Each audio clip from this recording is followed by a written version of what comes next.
Hello, welcome to a fairly short video. I'm going to, a number of people have asked which mods I'm using.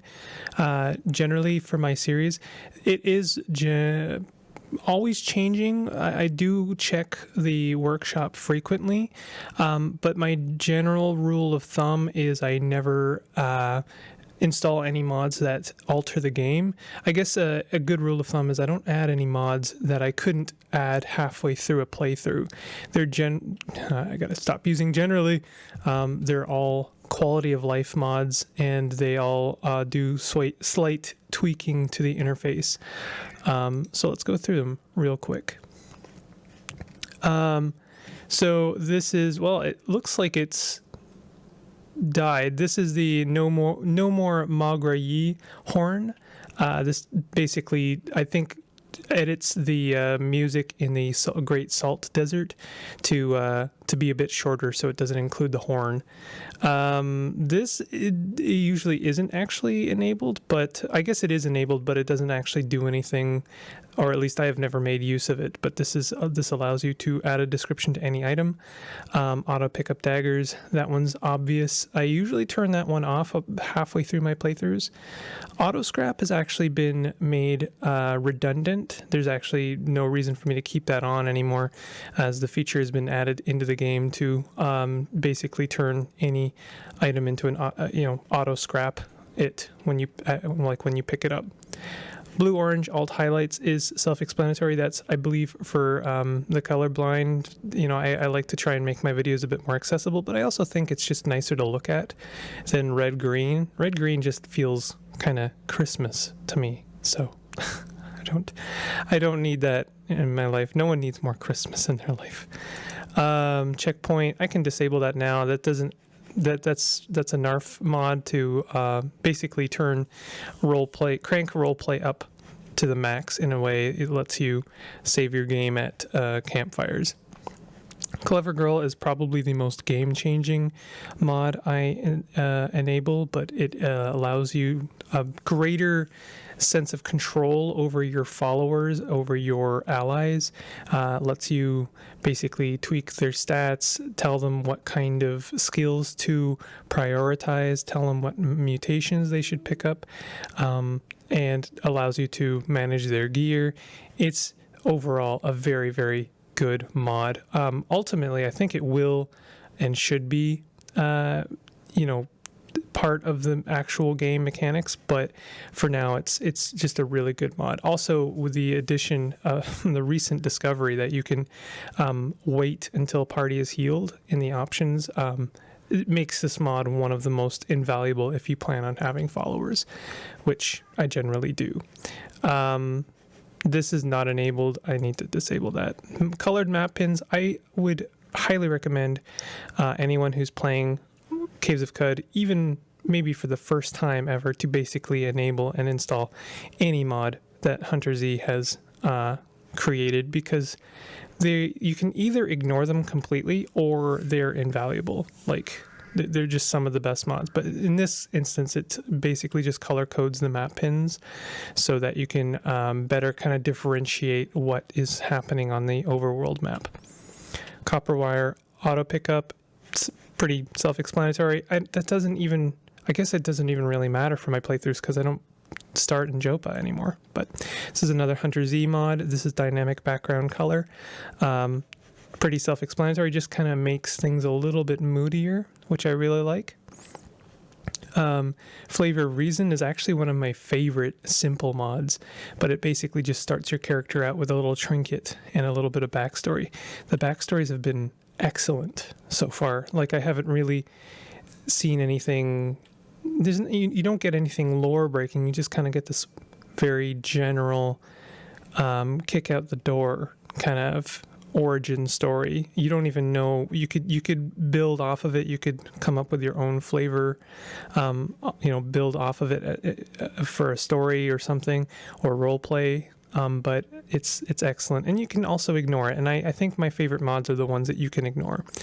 These are all the pets which you get for subscribing to the Caves of Qud Patreon. Please do that now. Here is the mod Give All Books. This allows you to give all of the books to the librarian in the 6-day stilt with one button press as opposed to one by one. That's really good. Here's another Hunter Z, map pin bulk toggle. This is also pretty self-explanatory, but it's not necessarily as user-friendly. I definitely recommend giving it a go. Even on your first playthrough, it can be invaluable. Basically, it lets you turn on things like, oh, let me see all of the ruins I've never gone to. Let me look at the settlements that I have visited. Let me go, let me turn on ruins with becoming nooks. It's lets you very easily prioritize places to go and things to discover. Mark items for pickup is possibly one of the more cheaty kind of mods, but it doesn't have to be if you don't allow it to be. Basically, it gives you a comprehensive list of all of the items in the screen, and then you mark them for pickup, and then when you do an auto explore, your character will beeline for those specific items. And you can also set items not to be picked up, which is kind of nice. Mirzan, I haven't actually made use of this mod yet. I should. This basically lets you set locations to track, either for NPCs or even possibly for items. I'm not sure.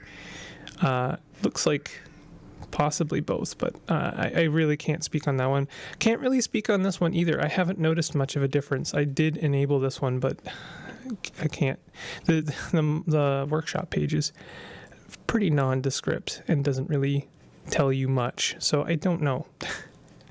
cavesofqud UX used to be my favorite mod, but a lot of its features have become redundant because they've been added into the main game, and some of its other features kind of have become broken. Like one of my favorite features of it, which was the cooking interface, has kind of been broken, and I'm not sure if they're going to fix it or if maybe they're tired of updating it, which I don't blame them. It's a very, very massive mod pack, but maybe because of some of its minor features have become redundant, it's going to be left alone, which is unfortunate, but I think also congratulations in a way for making something that was so necessary to play CUD. Like, it was such a nice quality of life feature, and I think that has been kind of recognized, and a lot of its features have been added to the main game.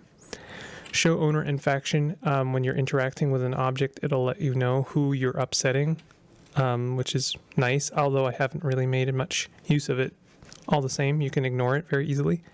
Suppress scavenging pop-ups. I think this is another mod that has been made redundant, but I could be wrong. But that basically, when you are auto-exploring and picking up scrap and scavenging, and that pop-up that says you rifled through the trash and found a cracked lens, it does away with that and just puts it in the log, which that's good enough, I think. Unencumbered is a really good mod by Narf that lets you, when you are over encumbered, press a button and it just kind of automatically shows you which items that it has deemed to be less necessary, and then you can mark things to keep, and then it won't ask you again about those items, and it just helps you just kind of sift through your equipment and figure out what you can possibly drop. And that's all of the mods I use for my main series. I have been using pets, but pets are a whole thing. And, I don't find them to be necessary. I just find them to be fun, which is, why we play video games after all. And as for the rest, I could recommend some mods that I like. I really like Your Own Personal Relics, but it is a very game-changing mod. But it basically, as you're playing and advancing, much like becoming inspired to cook a mouth-watering dish, this inspires you to kind of develop one of your mainstay items into a relic, which means it gains all of the benefits of a relic, including plus strength, plus intelligence, or other detailed descriptions. So that's a really nice one. It makes the game a little bit easier, but I also just really like that it kind of establishes you as a character who is you're basically becoming as legendary as one of the sultans. That's just true. So why not have some of the benefits and, see some of the, those benefits fall to your items, I guess. There's a lot of mods here that I want to play with at some point, but have been unable to. I'd like to try Scrapbot AB1. I haven't.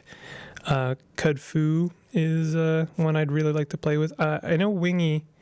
Where is your mods? Wingy Tone.